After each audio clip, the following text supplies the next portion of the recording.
Muy bien, un gusto, un regalo ver este espectáculo, ver cómo ha crecido esta peregrinación. La verdad es que en los inicios de la peregrinación, ¿no? Pues cuando la verdad es que los números y la forma en la que nos movíamos pues era muy precaria, pues no hubiésemos imaginado, nos faltaba fe quizás, ¿no? En esa parábola que dice la del grano de mostaza. Pues sí, el Señor hace obras grandes y acabo de bendecir, cuando venía para aquí, acabo de bendecir a una pareja que se van a casar el día 12 de octubre, que se conocieron en esta peregrinación los dos, que se prometieron también en esta peregrinación, y entonces, bueno, se casan. La verdad es que pues todos son testimonios, ¿no? Del regalo de Dios que hemos recibido en este fin de semana emblemático, que yo siempre he dicho que una de las claves del fruto que ha podido tener con los jóvenes esta peregrinación ha sido quizás la renuncia a los carnavales, porque cuando un joven renuncia a los carnavales, pues la Virgen le bendice, ¿eh? Y ella, tú has sido generoso, lo voy a ser yo más contigo. Y entonces ahí la Virgen se vuelca. Eso funciona así, ¿eh? Pero bueno, me dejo de prolegómenos y voy al tema, ¿de acuerdo? ¿Del cielo o del mundo? Bueno, este es un poco, ¿no?, el título de la reflexión. ¿Del cielo o del mundo? La Virgen María se presentó el 13 de mayo de 1917, ¿no? Los tres pastorcillos, Lucía, Jacinta y Francisco, y cuando Lucía le pregunta, ¿de dónde es usted?, la Virgen le responde, del cielo. Parece, en una primera aproximación, que los niños le hacen la pregunta meramente en sentido geográfico del término, ¿no? Como si le preguntasen, ¿es usted de por aquí cerca? Algo así, ¿eh? Pues una cosa similar, ¿no? O viene de lejos. No, pero no es así la cosa. No parece arriesgado intuir que Lucía preguntaba sospechando que esa mujer no era de este mundo. De hecho, relata de la siguiente fórmula el preámbulo de ese diálogo en la aparición, ¿no? Dice Lucía, nos paramos sorprendidos por la aparición. Estábamos tan cerca que quedamos dentro de la luz que la rodeaba o que ella irradiaba, tal vez a 1,5 metros de distancia. Claro, entonces la pregunta es, ¿de dónde es usted? La pregunta va por otro lado, obviamente, ¿eh? Pues porque Lucía había entendido que ahí había una luz especial, ¿no? Es como cuando es como cuando Pilato intuye la existencia de un misterio en la persona de Jesús, ¿no? Y le pregunta, ¿de dónde eres tú? ¿Tú de dónde eres? Pues claro, Pilato estaba viendo que la gente condenada a muerte actuaba de una manera completamente diferente a la forma de Jesús de actuar en ese interrogatorio, ¿no? E intuye que hay un misterio en la persona de Jesús y le pregunta, ¿de dónde eres tú? Ahora bien, nosotros no somos meros espectadores del misterio de Jesús y de María, sino que estamos llamados a participar de ese misterio. También nosotros somos del cielo, que es lo que yo quiero subrayar, ¿no?, en esta charla. Estamos llamados a ser del cielo. ¿Tú de dónde eres? ¿De dónde eres tú? Yo, del cielo. Y que sea la pregunta lógica que le brota a alguien cuando ve a un cristiano, ¿tú de dónde eres? Yo del cielo. Estamos llamados a participar de ese misterio. También nosotros estamos incluidos en ese versículo que es Juan 15, en el que Jesús dice, si fuerais del mundo, el mundo os amaría como cosa suya, pero como no sois del mundo, sino que yo os he escogido sacándoos del mundo, por eso el mundo os odia. Pues fijaros qué versículo del Evangelio de San Juan, ¿eh? Es un versículo tremendo. Vosotros no sois del mundo, porque yo os he sacado del mundo. Vamos, una afirmación más contundente no se puede hacer, ¿no? Entonces, claro, si no somos del mundo, ¿de dónde somos? Pues del cielo. Somos del cielo. Estamos llamados a vivir en el mundo sin ser del mundo. Ese es el ideal evangélico. Vivir en el mundo sin ser del mundo. No pensar como el mundo, no que nuestros criterios no sean los de este mundo, que nuestros criterios sean los de la revelación, los que Cristo nos ha revelado, porque para eso ha aparecido la revelación. Cuando Jesús le hace aquel reproche a Pedro, ¿os acordáis, no? Tú piensas como los hombres, no como Dios. Alguno podría haberle dicho, hombre Jesús, ¿qué esperabas? Es hombre, ¿no? ¿Cómo va a pensar, pues? A ver, sí, pero ¿para qué me he revelado yo? ¿Para qué Jesús ha revelado al Padre? ¿Cómo es que después de haber revelado al Padre todavía sigues pensando como piensa el mundo? Tú piensas como los hombres, no como Dios. Tú estás llamado a pensar desde la revelación de Jesucristo, que la revelación de Cristo configure tu pensar, tu sentir, la percepción de la realidad. Esté hecha desde la revelación y no desde los criterios y el pensamiento de este mundo, sino para qué se ha revelado Jesús. ¿Para que yo siga siendo un mundano? Es decir, que Jesús ha venido para que podamos ser del cielo, no solo para que podamos ir al cielo. A ver si me explico en esta expresión. Que obviamente tenemos que ser del cielo para ir del cielo. Pero es que algunos quieren ir al cielo sin ser primero del cielo, ser del mundo y luego ir al cielo. No, eso no puede ser. A ver, eso no puede ser. Para ir al cielo hay que ser del cielo. Lo que no puede ser es que yo soy del mundo y luego voy al cielo. A ver, imposibles no, eso es una contradictio in terminis.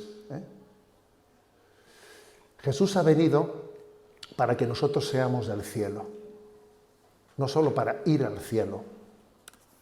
Y eso tiene que estar marcado en nuestro corazón, ¿no?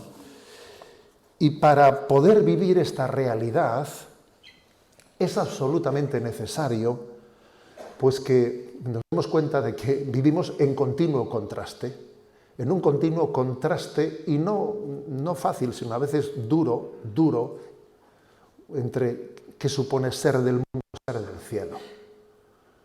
Vamos, aquello que San Ignacio de Loyola en sus ejercicios espirituales designa con la meditación de las dos banderas. Hay dos banderas, señores. La bandera del mundo y la bandera de Jesucristo. ¿Tú a cuál de las dos banderas te apuntas? ¿A cuál de las dos banderas estás sirviendo? Entonces eso es la clave. Es la clave. Por eso esta reflexión del cielo o del mundo está muy ligada a la reflexión de las dos banderas de San Ignacio. Y no porque a San Ignacio se le ocurriese, no, se le ocurrió a San Ignacio en el siglo XVI, que no, porque es que eso viene en el Evangelio. El Evangelio está lleno de referencias a la incompatibilidad de los dos caminos, el camino del mundo y del camino de Jesucristo. Jesús dice, por ejemplo, en el Evangelio, el que no está conmigo está contra mí. No podéis servir a dos señores. Si sirves a uno, te olvidarás del otro.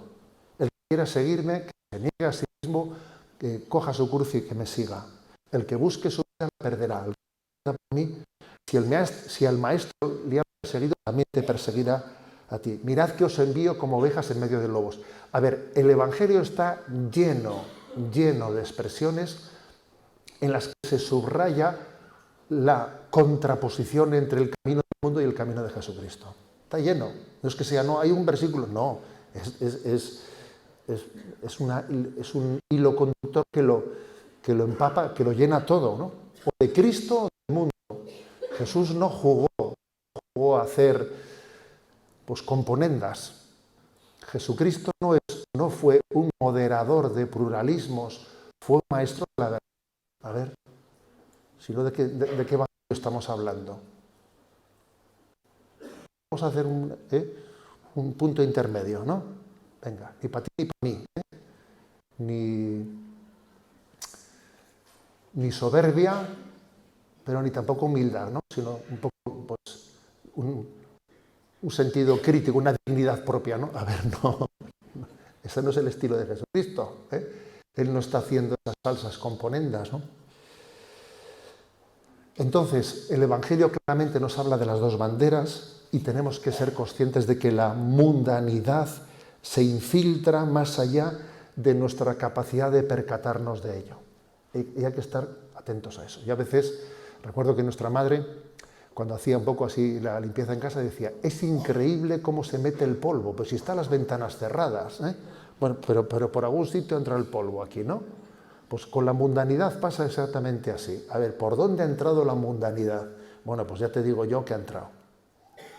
Y ha entrado, pero ha entrado en la vida de José Ignacio, ¿me explico? O sea, o sea, el que se crea que que uno es, que está plenamente libre de que la mundanidad esté configurando su vida, está totalmente equivocado. Es el Evangelio de la cizaña y del trigo, diciendo, ¿quién ha sembrado esta cizaña? Pues alguien la ha sembrado, pues está aquí creciendo cizaña al lado del trigo. Y eso ocurre en la vida de todos nosotros, porque la mundanidad tiene una gran capacidad de infiltración, ¿eh?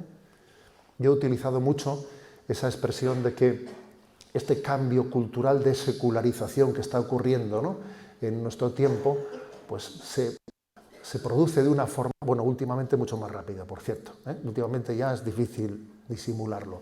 Pero se ha producido en el último siglo una deriva de secularización que al principio no se notaba tanto, al principio no se notaba.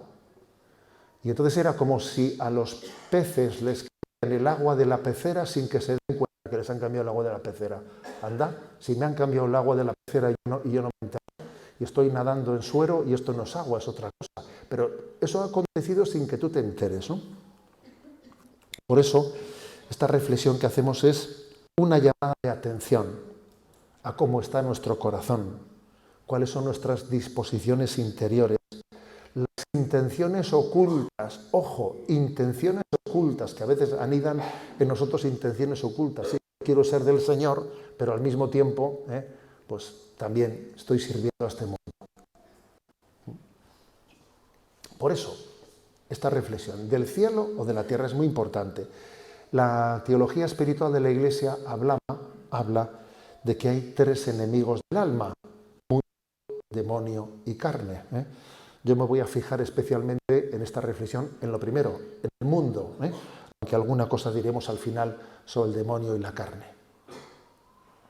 El influjo que tiene el mundo en nosotros, el influjo tan fuerte, del cual tenemos que ser conscientes. Si no eres consciente de ello, pues difícilmente.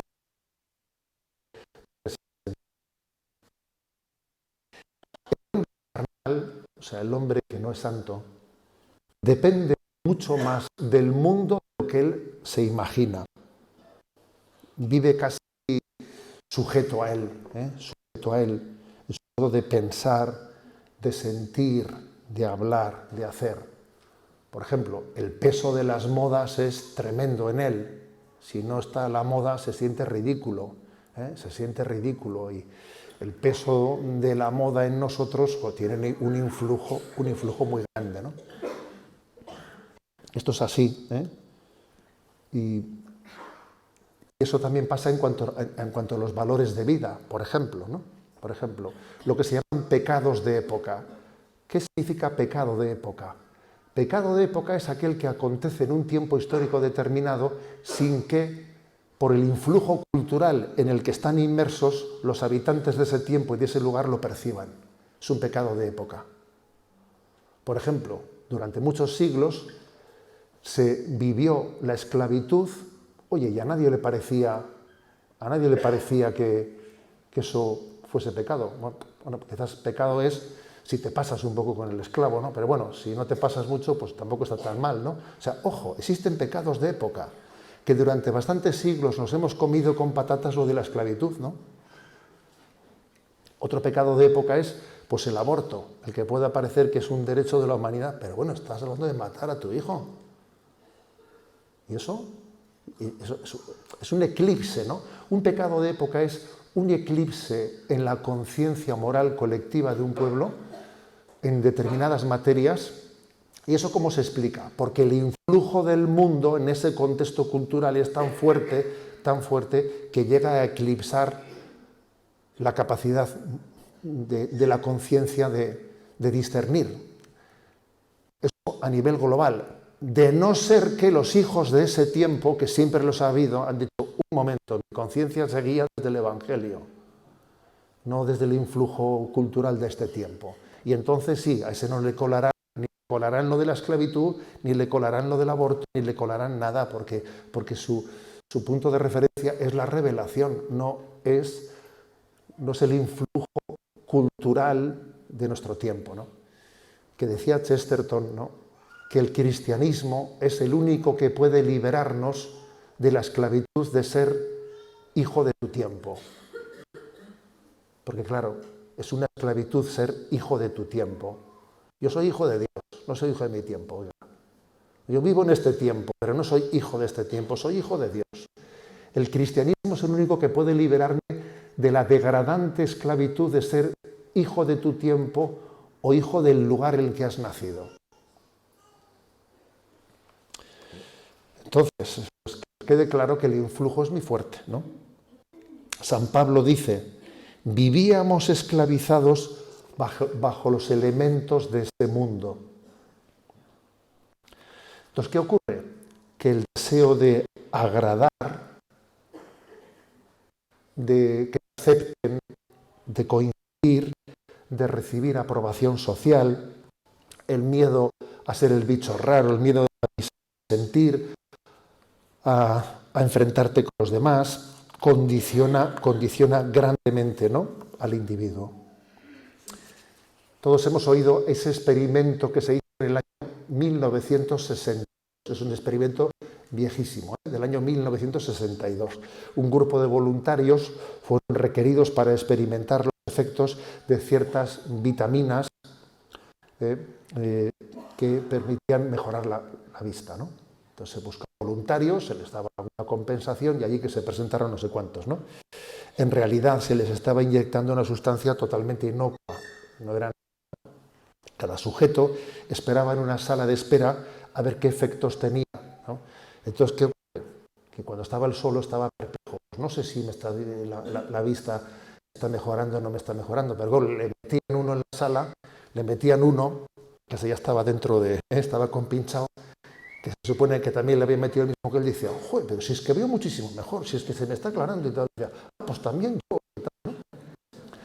Luego metía a otro diciendo, joder, estoy mucho más borroso, pues es verdad, yo también estoy viendo. A ver, este experimento es un clásico de la psicología. En 1962. En este momento que se hizo allí quedó... Son súper vulnerables. Dependiendo de lo que tengas a tu alrededor, tú tienes un peligro de pensar como los que piensan, de decir lo que dicen los que están alrededor tuyo, tremendo, tremendo, porque somos muy vulnerables, ¿no? Y de un modo semejante, ¿no?, la psicología social habla de incluso normas conductuales que la sociedad espera de nosotros. Y en determinada cultura, si yo he tenido el fallecimiento de un ser querido, se espera de mí que llore y que me rompa como una plañidera y que exprese el dolor a tope, ¿no? Ya está. Pero si estoy en otra cultura, tengo que mantener el tipo y los hombres no lloran, ¿sabes? ¿No? O sea, a ver, y tengo que actuar de una manera o de otra y tú generalmente te adaptas a eso. Te adaptas a eso, ¿no? Y todos estos hechos nos tienen que dar mucho que pensar a nosotros, nos tienen que dar mucho que pensar. Porque claro, aquí somos tan vulnerables al influjo de los demás o del ambiente. La pregunta es, ¿tendrá suficiente libertad ante el mundo para pensar y actuar desde la originalidad del Evangelio? Ostras, quiere decir que hay que hacerla y hay que tomársela en serio. Por eso es tan importante la predicación de la palabra, la predicación de la palabra. Una y otra vez tenemos que predicar y acoger la predicación para que se abran mis ojos de que posiblemente el influjo del mundo esté siendo en mí más serio de lo que yo pienso. Y por eso es tan importante leer la vida de los santos, porque lo normal es eso, la vida de los santos. Y yo a los chavales, cuando les visito, que estoy haciendo ahora visitas pastorales, visitando colegios, pues siempre les hago una pregunta, ¿no? A ver, ¿quién me dice de vosotros qué diferencia hay entre lo normal y lo corriente, ¿no? Todo el mundo se mira y dice, ¿lo normal y lo corriente? Pues eso, ¿no? Sinónimos, ¿no? Y les digo que no, que lo normal y lo corriente no son sinónimos, Y les digo, a ver, ¿vosotros creéis que es corriente? Pues el fin de semana desfasen, beban, fumen y ¿eso es corriente? Sí. ¿Es normal? No, no es normal, es corriente. ¿Y vosotros creéis que un cristiano será normal que si la Virgen es su madre, reza el rosario todos los días y va unido a su madre, ¿eso es lo normal? Pues sí, pero ¿es corriente? No, corriente no, es normal. A ver, entonces, de esta distinción, yo tuve un profesor que me dijo, a ver, saber distinguir entre lo normal y lo corriente te va la vida. Nosotros tenemos que ser normales, no corrientes. Jesucristo ha venido para que seamos normales, no corrientes. Que es que es ser normales, que es, pues para que vivamos según la voluntad del Padre. Estamos llamados a ser normales, no corrientes. Es tan importante, ¿no?, que entendamos que es tan fácil engañarnos, confundir normal y corriente, es tan fácil. Entonces, ¿a qué punto el cristiano, ¿no?, llevado por un deseo de convivir, que claro, oye, tampoco tenemos que estar en la greña. O sea, a ver, un cristiano no tiene que ser un antipático con los demás, O sea, yo no estoy con esto diciendo, como el influjo del mundo es contrario, entonces lo que tenemos que ser es unos antipáticos con los demás, para que no se acerque nadie y meternos en un castillo,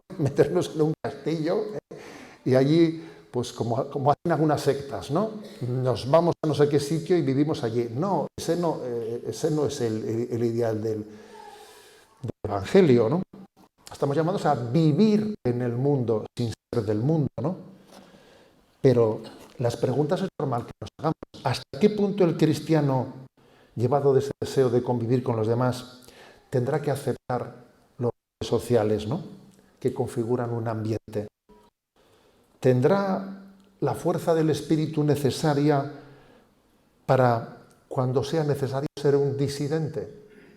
Porque a veces hay que ser un disidente, porque si no eres un disidente, al final te han fagocitado. ¿Cómo poder ser cariñoso y cercano y al mismo tiempo libre y disidente cuando hace falta?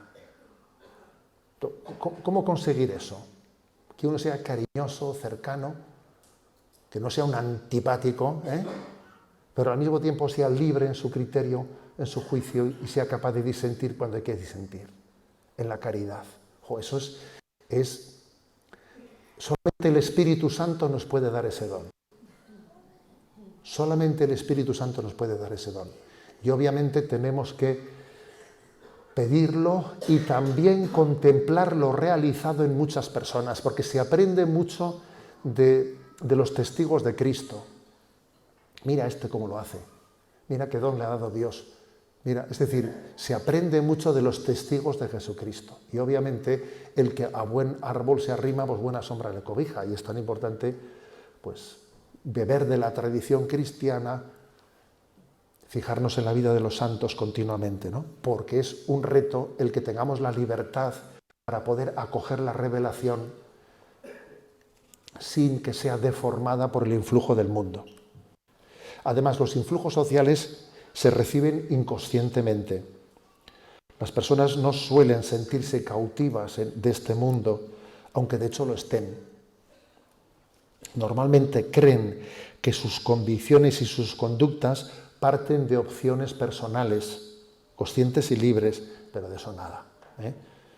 El mundo, con múltiples y eficacísimos medios, moldea tus sentimientos, pensamientos, conductas, actitudes y te hace un hijo de tu siglo, un hijo de tu tiempo, ¿no? Esos lazos invisibles, que parecen suaves, etcétera, es como si tú los percibes, a veces los percibes como si fuesen, en vez de, te tienen esclavo, son como unas argollas. Tú tienes unas argollas que te están impidiendo ser libre, pero el mundo hace que tú los percibas como unas pulseritas de adorno, ¿sabes? Te parece que son unas pulseras de adorno. Pulseras de adorno son unas argollas. Prueba a intentar romper tu pulserita, a ver qué pasa. Cuando intentes romper esa, te darás cuenta de que estás atrapado. Alguien dijo que la fuerza del viento solamente uno es capaz de percibirla cuando intenta caminar en contra de él. Si vas a favor de él no te das cuenta de la fuerza que tiene el viento, ¿no?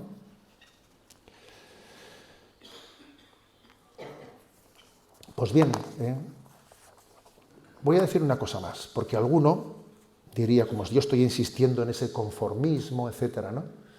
No, pero hoy en día hay mucha gente rebelde. Un momento. El conformismo y la rebeldía pueden ser dos manifestaciones aparentemente opuestas de la misma mundanidad. A veces por temperamento o por educación uno coge el rol de ser complaciente o ser rebelde. Pero tu punto de referencia es la mundanidad. Dependiendo del oportunismo, de la moda.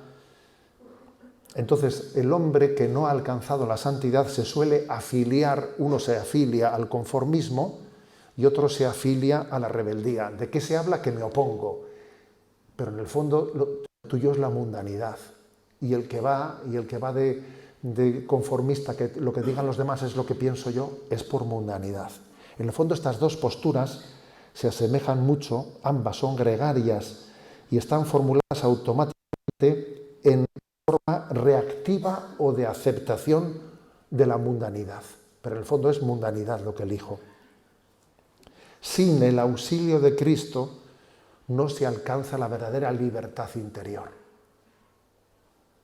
La perfecta y creativa libertad de Jesucristo.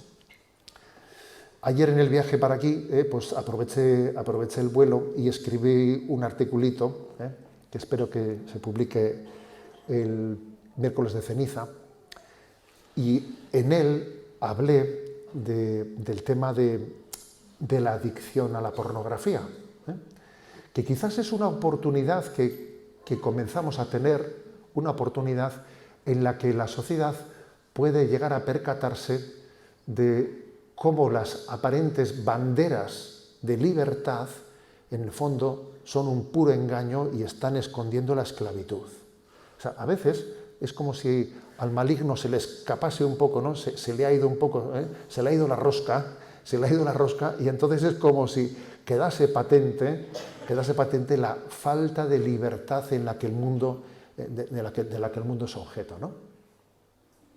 Por ejemplo, ¿no? Parece como si estuviésemos en un momento en nuestra sociedad en el que podemos percatarnos de que cuando la sexualidad se desliga del amor, automáticamente comienza a convertirse en una práctica adictiva que le quita libertad al hombre. O sea, parece como que hay elementos para percibirlo, pero vamos a ser claros, son pequeños destellos. Luego viene el gobierno y dice, bueno, hagamos una app, vamos a hacer una app pues para que los menores de edad, los menores de edad, ¿no? Los demás sí, ¿no?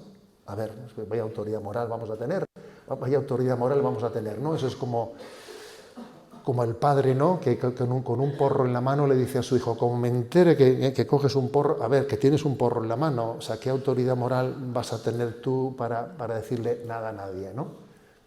Bueno, pero quizás sean sí, parece que acontecen de vez en cuando, pues eso, ¿no? Crisis como esta que está aconteciendo con la pornografía, que son oportunidades para que nos demos cuenta de que el influjo mundano es tremendo. Bien, ¿Dónde está el problema de fondo? A ver, el problema de fondo está sobre todo en la famosa autoestima. En la famosa autoestima. A mí me ha llamado profundamente la atención que estas visitas que estoy haciendo a los colegios suelo tener también un encuentro pues, con profesores, con todos los chicos, los alumnos y también con los padres de familia, ¿no?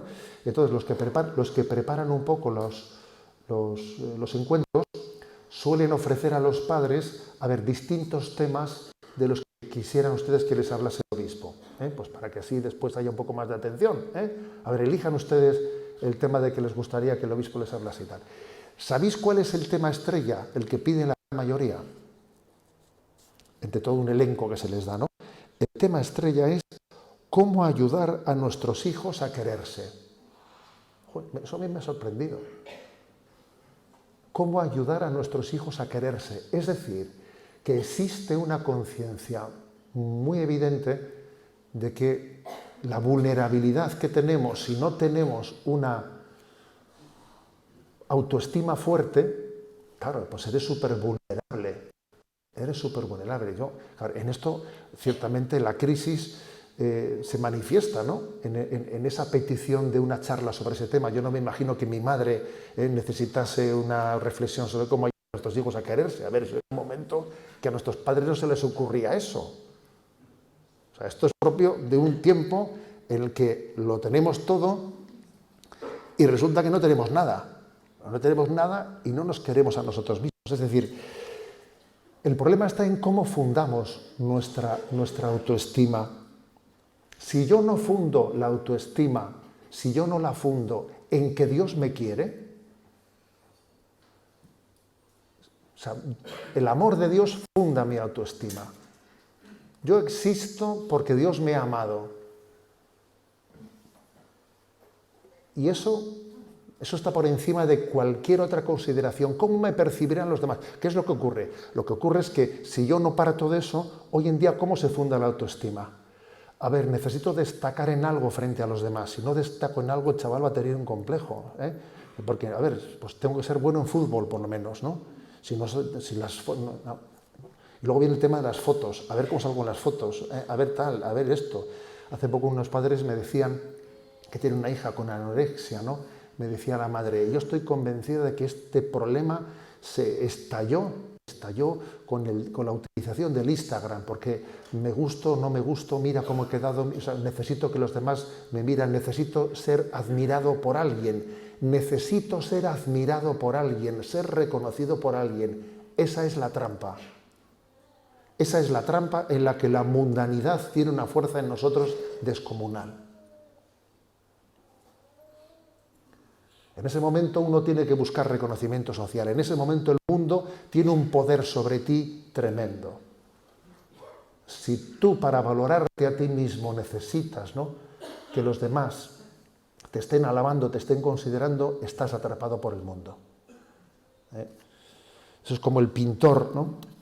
Como el pintor que no estima su propia obra si no vende los cuadros.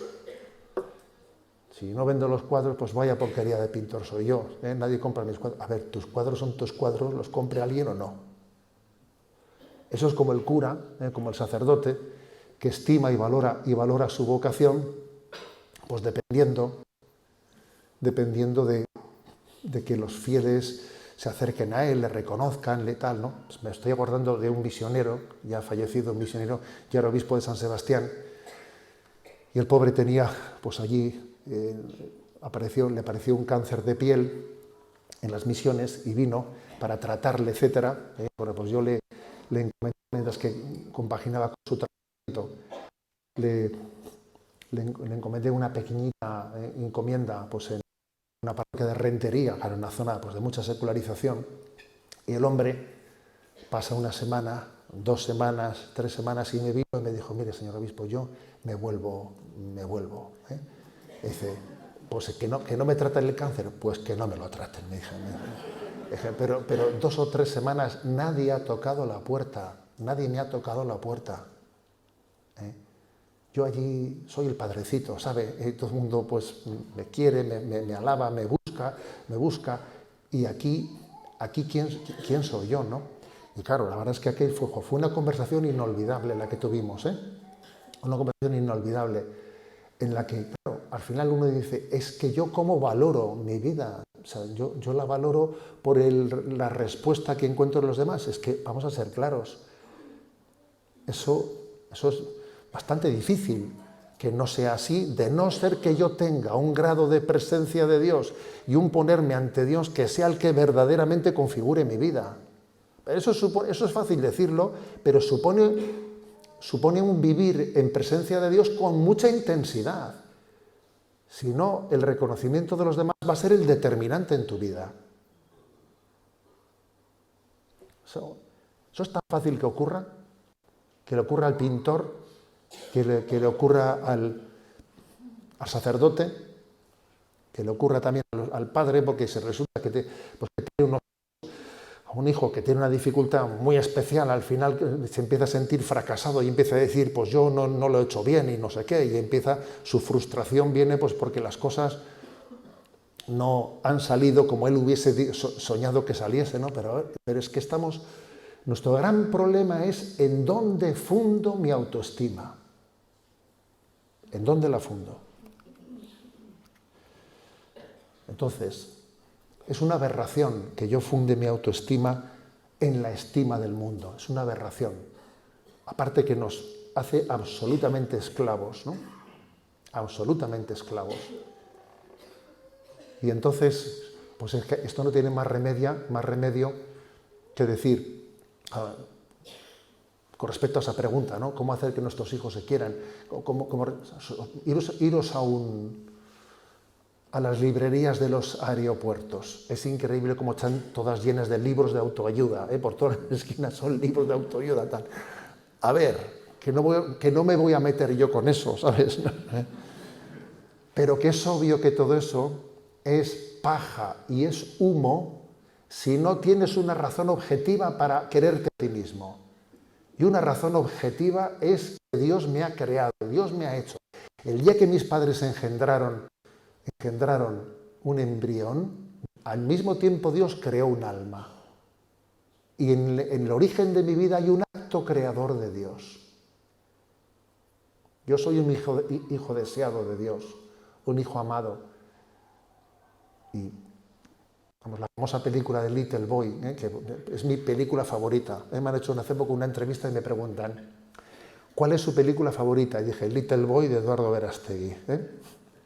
Si no la habéis visto, no dejéis de verla, porque, claro, tiene el niño es bajito, es pequeñito, tiene todos los boletos para acomplejarse, porque tiene un bullying, que todos se meten con él, pero, ojo, tiene un padre del cual se puede sentir orgulloso, ¿sabes? Para superar todo tipo de complejos, ¿eh? Y entonces el padre va y le dice al niño, a ver, tú mídete de la cabeza para arriba, no de la cabeza para abajo, ¿sabes? Y entonces el chaval dice, ostras, pues vale, O sea, lo he entendido, lo he entendido. Entonces, esta es la clave, ¿no? Sin ella el influjo del mundo es tremendo.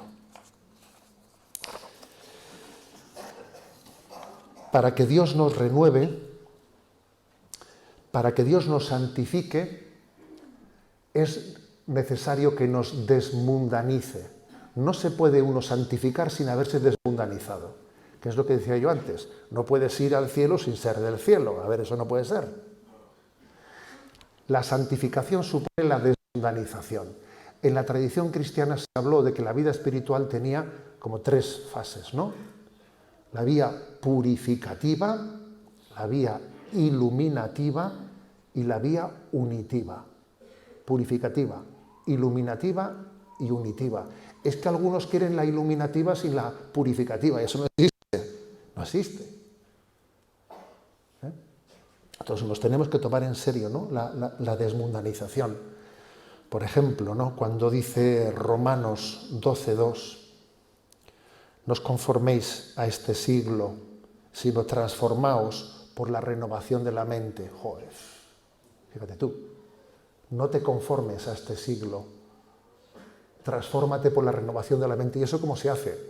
recibiendo la palabra de Dios, empapándonos de la palabra de Dios, que la Sagrada Escritura sea mi escudo, que el catecismo de la Iglesia Católica configure mi pensamiento, que la doctrina social de la Iglesia me ayude a discernir qué es conforme al querer de Dios, qué es contrario al querer de Dios, que yo viva en continuo discernimiento, ¿no? 1 Corintios 7:23. No os hagáis siervos de los hombres. Fíjate tú, no os hagáis siervos de los hombres. San Agustín dice, ¿no?, que es muy distinto amar al hombre, al prójimo, o esperar en el hombre. Dice, y tan distinto es que Dios manda lo primero y prohíbe lo segundo. Dice eso dice San Agustín. Dice, y tan distinto es que Dios manda lo primero y prohíbe lo segundo. Dice, no pongas tu confianza en el hombre, tú pon tu confianza en Dios. La confianza que tenemos entre nosotros está fundada en Dios. A ver, esta es la clave, ¿no? Esta es la clave de las dos banderas.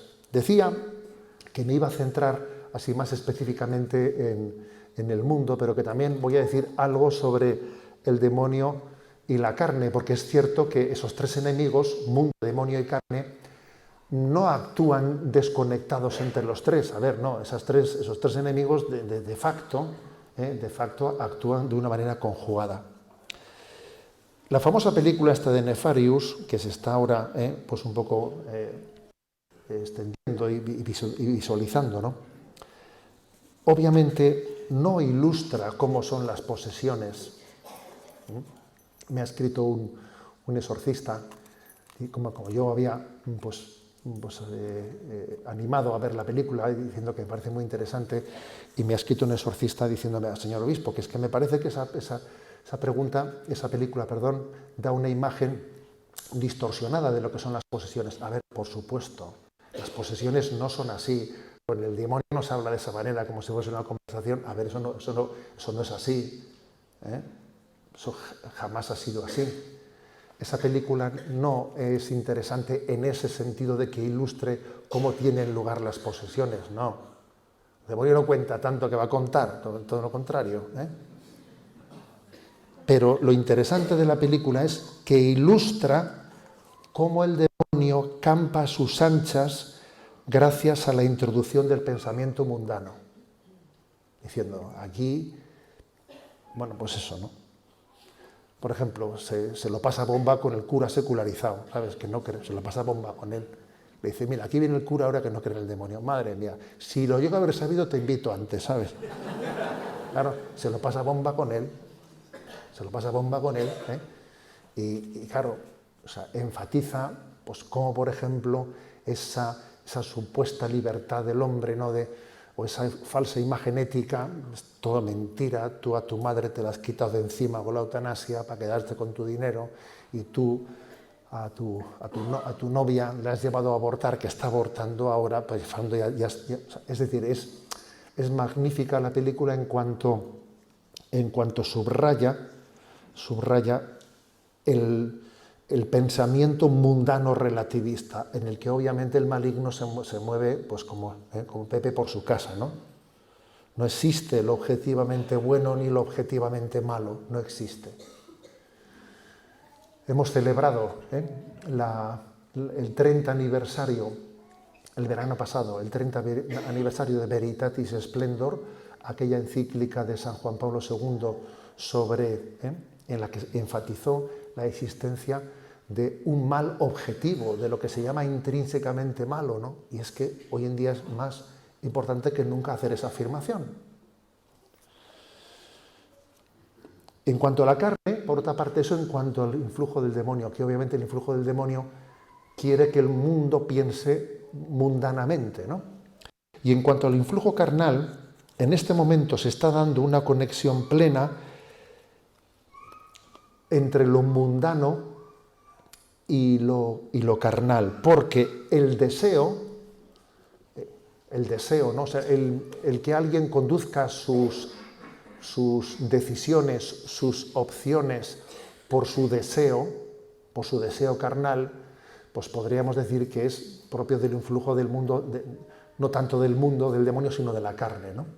Pero es que en este momento en este momento se está produciendo una deriva ideológica en la que el deseo reivindica ser un derecho y ser una ideología. Entonces, hoy en día está aconteciendo por primera vez, yo creo que por primera vez, en la humanidad, la reivindicación de que el deseo sea ley. Se legisla haciendo leyes de mis deseos. Mis deseos son ley. Lo que yo desee, promulgamos una ley y allá que te va, ¿no? Entonces resulta que lo que tradicionalmente fue una tentación de la debilidad de la carne, comienza al mismo tiempo a ligarse con una tentación de la soberbia del espíritu, de pretender que ese deseo se convierta en derecho. En definitiva, ¿no? Que el demonio es un buen tenista y que juega con dos raquetas, y juega igual con la derecha y con la izquierda, y que claro, una raqueta es el mundo y otra raqueta es la debilidad carnal, pero que quizás en este momento se están conjugando, ¿no?, estas tentaciones de una forma muy especial. Se está conjugando lo que antes distinguíamos muy claramente, que era la tentación carnal, del influjo del mundo, de la tentación soberbia del demonio, esas distinciones que hacíamos anteriormente, que no digo que no se pueden hacer actualmente, cada vez estamos viendo cómo confluyen de una manera más compenetrada.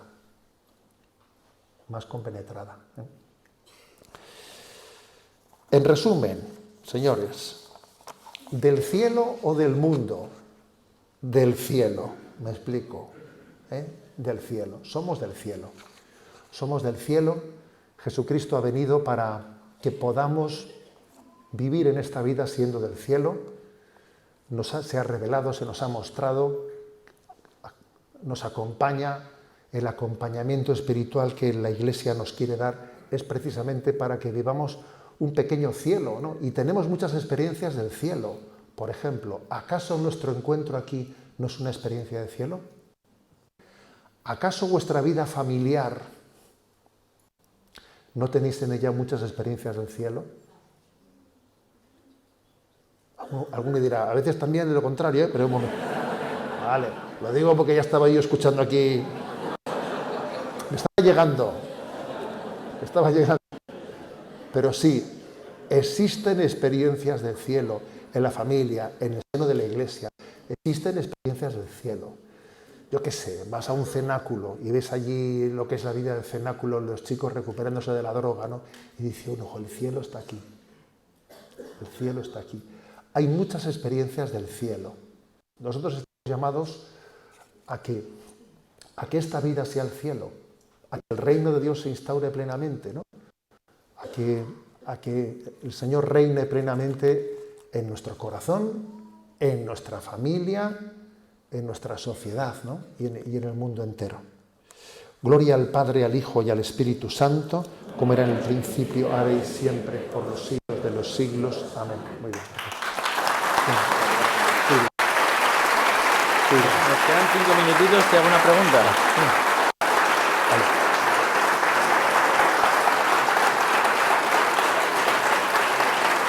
Dile que se siente, ¿no?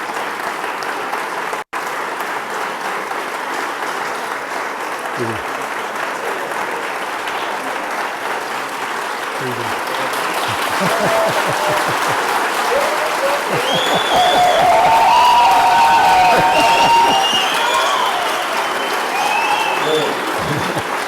Nos quedan 5 minutos, se reúnen por grupos y tal, pero creo que nos da pie a una pregunta y la voy a hacer yo.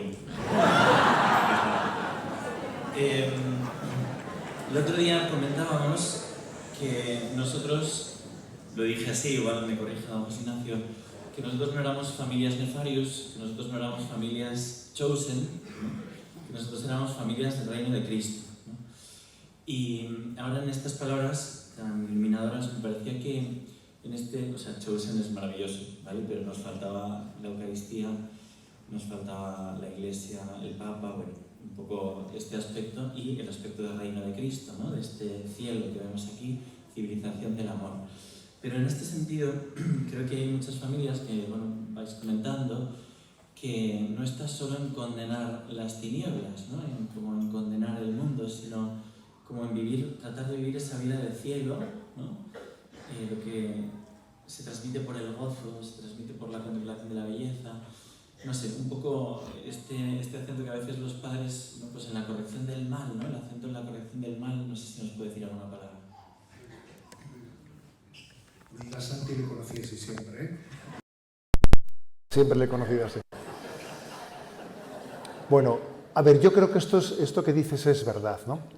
Esto último que he dicho yo, ¿no? En la parte final de la charla, ¿no? De esas experiencias de cielo, son muy importantes porque al final, para poder combatir, para ser resistente ante el mundo, es totalmente necesario el que uno sepa que el gozo que Dios te da es muy superior a ese influjo del mundo. Al final, es lo que Santo Tomás de Aquino dice que la única forma de ser virtuoso en esta vida es llegar a tener placer siendo virtuoso.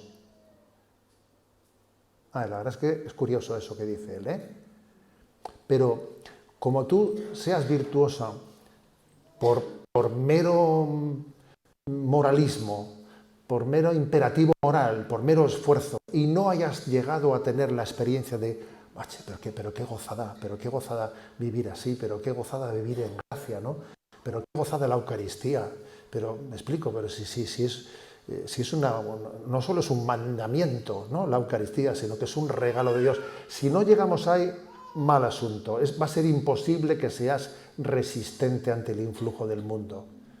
La frase de Santo Tomás, ¿no? La única manera de que uno se consolide en la vida virtuosa es que sienta placer, gozo en ella. Esto es muy importante, ¿eh? Esto es muy importante. Entonces, qué bien se está aquí. Hagamos 3 tiendas, ¿no? Esa experiencia de Tabor, ¿no? Esa experiencia de Tabor la necesitamos. Sin ella, pues es que uno estaría siempre, ¿sabes, no? Jugando reactivamente. Y claro, reactivamente hablando se puede estar pues un tiempo de tu vida, pero como no tengas el gozo y la alegría de experimentar que la promesa de Cristo es gozosa, pues es que tarde o temprano vas a acabar cediendo, ¿no? Luego es importante, también por eso es importante el género testimonial, porque en el género testimonial se comparte el gozo, se comparte la alegría de lo que Dios ha hecho en mí. El género testimonial tiene mucha fuerza para poder resistir al influjo del mundo. Como cuando aquel ciego, ¿no? Aquel ciego de nacimiento, dice, empiezan a discutir allí los otros, dice, vale, yo solo sé que antes era ciego y ahora veo. Vosotros decid lo que os dé la gana. ¿Me explico? A ver, yo antes estaba amargado y ahora soy feliz. Y eso es determinante. A mí me pasó en Alicante, ¿no? Se le ocurrió a una asociación cultural hacer un debate, un diálogo, pues entre el obispo y un agnóstico. Fue una especie de pues diálogo sobre la existencia de Dios, y el obispo decía que sí y el otro decía que no. Pero bueno, hablamos entre nosotros, ¿no? Hicimos lo que pudimos, bueno, pues ya está, ¿no? Yo creo que fue una iniciativa buena, para que también todo el mundo vea que existen razones para creer y que tenemos un diálogo entre la fe y la cultura. Pero bueno, pero os contaba esto porque después de que hablamos y pusimos nuestras razones, hubo preguntas, y la última de las preguntas fue la definitiva, porque levanta en la parte de atrás un hombre la mano y dice, oiga, yo os he estado ustedes escuchando sobre los argumentos que han utilizado, ¿no? El obispo a favor de la existencia de Dios y el agnóstico poniéndolo todo en duda y tal, ¿no? Así yo les voy a decir que yo he sido un adicto, no dijo de qué, he sido un adicto y he padecido con pues, toda la vejación de no ser capaz, ¿no? de superar mi adicción y verme totalmente postrado en ella. Y recurrí a psicólogos, a psiquiatras, a terapeutas y me fue absolutamente imposible, ¿no? Me veía totalmente arrastrado. Y le pedí a Dios y no obtenía respuesta, ¿no? Y ya perdí la esperanza. Ya dije, ya, bueno, pues ya perdí la esperanza. Y llegó una Semana Santa y fui a la vigilia pascual. Dice, yo a la vigilia pascual fui pues para acompañar, ¿no?, a mi familia, ¿no? Y yo no pedí nada a Dios. Pero dijo él, salí de esa vigilia pascual y de repente esa adicción desapareció completamente de mi vida. Jamás de repente volvió a invadirme. Y han pasado 7 años, ¿no? Creo que nos dijo, han pasado 7 años y yo solo sé que por el medio había estado en un sitio en el que se celebraba la resurrección de Jesucristo. Entonces él nos dijo, ustedes discutan de lo que quieran, ¿sabes?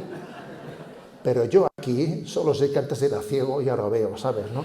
Entonces, claro, eso fue definitivo. Entonces, al final, ¿no?, para poder testimoniar, ¿no?, que Cristo vence al mundo, es muy importante que estos testimonios se hagan presentes, ¿sabes? Se hagan presentes. Yo, cuando hice la pregunta, pues yo, a ver, ¿quieren responder algo los presentes? Yo dije, no tengo más preguntas, señoría. Dije, pues claro. Muy bien. Muy bien.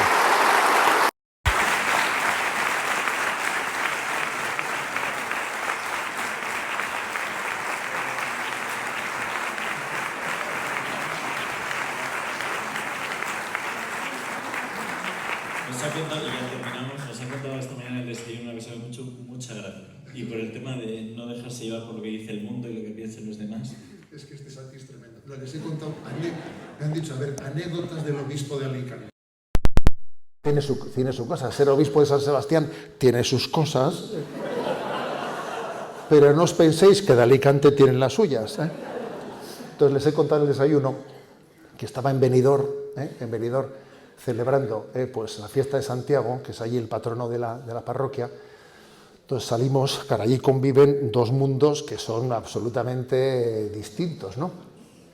Salimos solemnemente en la procesión, allí pues con la imagen de Santiago, con los costaleros y tal, y yo voy atrás allí con la mitra, el báculo, todo. Y entonces salimos, giramos por una calle y al girar a la derecha, miro yo a la derecha y me encuentro así a unos 10 metros, en fin, pues 4 o 5 ingleses de 120 kilos cada uno, vestidos de bailarina con ropa de bailar y con una jarra de cerveza de 2 litros cada uno en la mano, que me miran, nos quedamos mirando los dos uno a otro, y yo pensé para mí, dije, y estos se pensarán que el raro soy yo.